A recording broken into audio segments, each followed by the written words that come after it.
why he's not. So in the end, he comes on the show frequently because I ask him to, and I like what he brings to it. I think he has some interesting ideas. Drink. And in the end, I want to kind of get people thinking. And Keith's comments help people do that. So I will keep having him on the show. And if you don't like it, well, then you can fast forward over that section. Now we're going to move on to the discussion with Gordan Djurdjevic. We'll be discussing Indian Tantra and Western esotericism, and the combinations where esotericism seems to overlap with Tantra. Gordan is a lecturer at the University of British Columbia and has been studying occultism for well over a decade. So I think he brings a lot to this subject, and it's quite fascinating. So here is Gordan. We have on the phone with us Gordan Djurdjevic. Are you there, Gordan? I'm here. Welcome to the show, 93. 93. We met a few months ago at the 2006 Esoteric Conference, and you gave a paper called The Great Beast as a Tantric Hero, the Role of Yoga and Tantra in Aleister Crowley's Magic. And I wanted to have you on the program to kind of talk about your paper and the aspects of Crowley and yoga and tantra. So to start off, can you go over a bit of the connections between Indian tantra or Indian spirituality and Western esoterics or Western esoteric traditions? It goes on several levels. First of all, historically, there has always been an interest in India from the side of Western esoteric tradition, and India has always been kind of a magic land of magic and power and fantasy or whatnot. I mean, you're talking about imagination, about imaginary India. That does not necessarily coincide with the actual reality, but nevertheless, the image, the picture, the romantic image of India as a land of mystery and magic has always been part of Western imagination. That's on the one hand. Also, historically speaking, in 1875, when a Theosophical Society was founded in New York City by Helena Blavatsky and Alcott, the goal of the society was to kind of bridge Western and Eastern esoteric tradition, and also this was probably the first time that Indian esotericism and Eastern esotericism came to the West in a sort of an organized manner, I mean, to the degree that it was possible at the time. So, Theosophical Society was, as we all know, hugely popular movement that included thousands and thousands of people, and it did create a certain deep and long-lasting interest in Eastern and Indian spirituality in the West, especially in the Western occult circles. This becomes particularly true and interesting and important with Aleister Crowley and his work, his own exploration of Eastern, Indian, Chinese. But let's focus for the moment on Indian spirituality. And what I mean by this, that he wrote extensively on this subject. His mysticism, which was the part one of his magnum opus Magic, dealt with the principles of yoga, theoretical principles of yoga. He published several books of instruction on how to do yogic practices, including posture, asana, including breathing, pranayama, practice of concentration, dharana. He speculated on the nature of meditation, the nature of samadhi, etc. And also, what was very important and interesting is that Crowley incorporated yogic practices, practice of meditation, practice of posture, yogic practice of breathing into the curriculum of his magical order a.a. And as we know, the a.a. was Crowley's reinterpretation and reformulation, reorganization of the Hermetic order of the Golden Dawn, which on its own was the most important 19th century Western magical order. So with the AA being having yoga firmly incorporated into its own initiatic structure, situation becomes interesting because we have an order, a magical fraternity, Western magical order that to a large degree was based on the historical lines of Western occult groups and secret societies. So it had very definite framework shaped along the guidelines and essential features of Western esoteric tradition. On the other hand, significant amount of work needed incorporated into the curriculum of the AA rests on the practices and principles of yoga and meditation. So that's very interesting. In this sense, then we have a fusion of the Western and Eastern esotericism incorporated in a typically Western magical society. So this is on the one hand, and interest in Tantra again has been, well, this Western interest in Tantra was a bit different in its own. Westerners who first encountered Tantric teaching were initially shocked by it, and it took a while before Tantra became a respectable subject for academic study. Important name in this regard was John Woodruff, Arthur Avalon, who published a series of books on Tantra, and on the one hand, his importance was good and great because he attempted and to a large degree succeeded in making it obvious that Tantra is a serious spiritual practice and serious theory and theology. But the problem with Avalon's approach, with John Woodruff's approach, was that he sanitized Tantra. He tried to whitewash it. And again, there are historical reasons why this was needed at the time, why this was the necessary step at the time.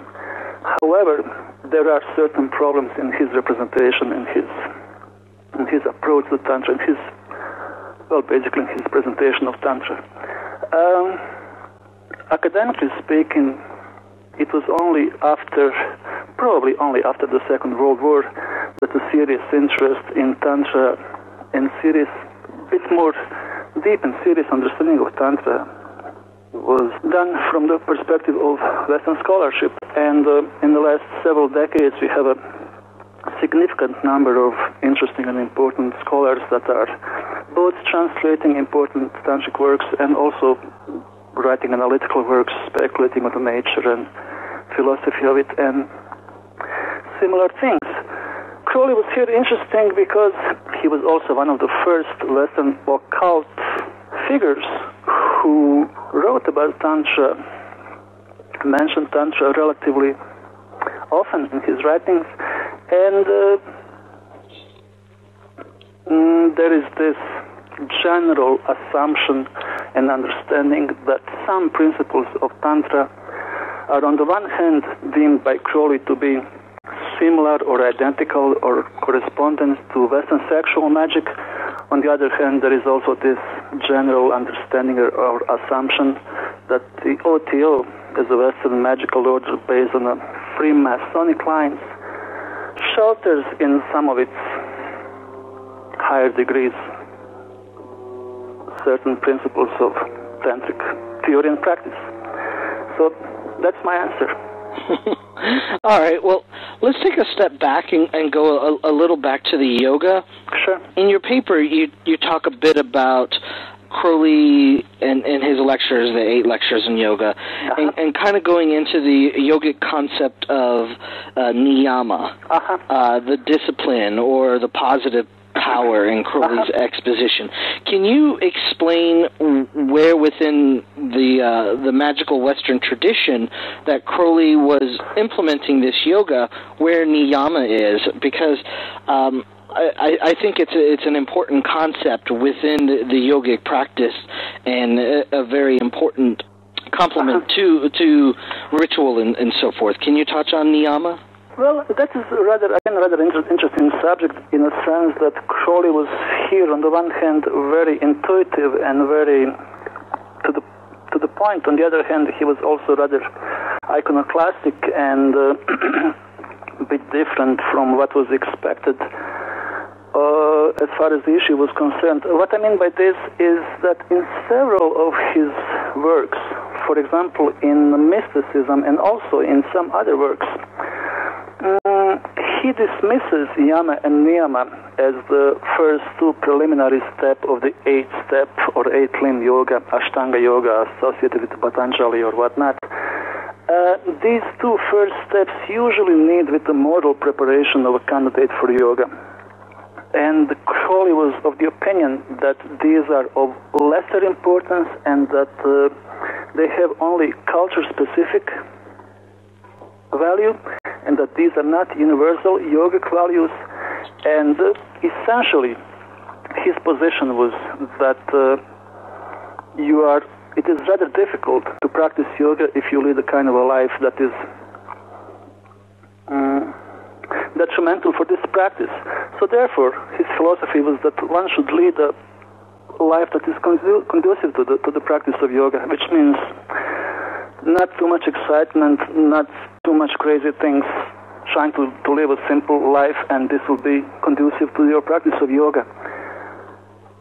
For this reason, he also, in some of his works, can't quote right now at the moment precisely which work was that, but he essentially explains that yama and niyama can be summarized as though the will should be the whole of the law, meaning live in the accordance with your own nature, and then being such, your mind will not be distracted, it will be harmonized with your basic way of life, and this will be your first preliminary step that will make it possible for you to actually engage in the practice of yoga.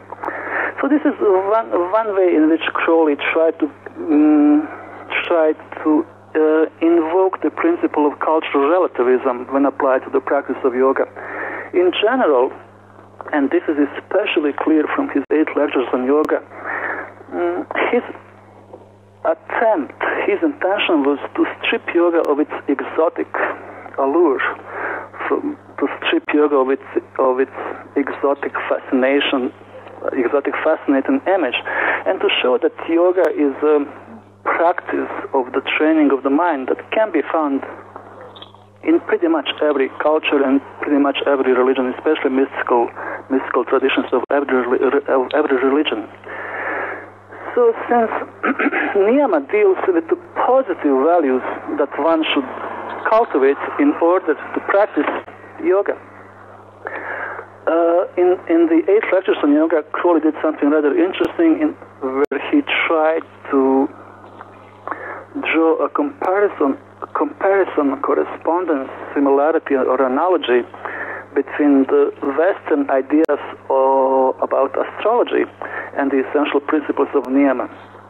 Basically, taking the classical planets that astrology deals with and trying to see what would those planets be when applied to human body and mind, and how would those qualities that we associate with Saturn or with Mars or with Jupiter or with Sun, Venus, how would those qualities that we usually associate with the influence of these planets, how could they be conducive to your own practice of yoga? So I think that this is rather interesting and rather innovative, rather original approach to this particular issue, how to set up certain background, certain basic lifestyle that would be in accordance with your own nature, and as such would help you to focus your mind on the essential task of yoga. And the essential task of yoga in Crowley's interpretation was basically cultivation and concentration of the mind. Okay. Well, let's move the practice of the yogic practice now forward into the tantric practices. Okay. And let's take a look at the Gnostic Mass, which is the public ceremony that Crowley created. And can you talk about some of the Western Gnostic, the Thelemic, and the Hindu tantric ideas that are embodied in the Mass itself? Well, this is rather difficult, and what I have tried to accomplish in the paper and in the talk that I gave based on this paper was to offer possible explanation, possible interpretation of the dynamic of the Gnostic Mass in the light of the tantric theories of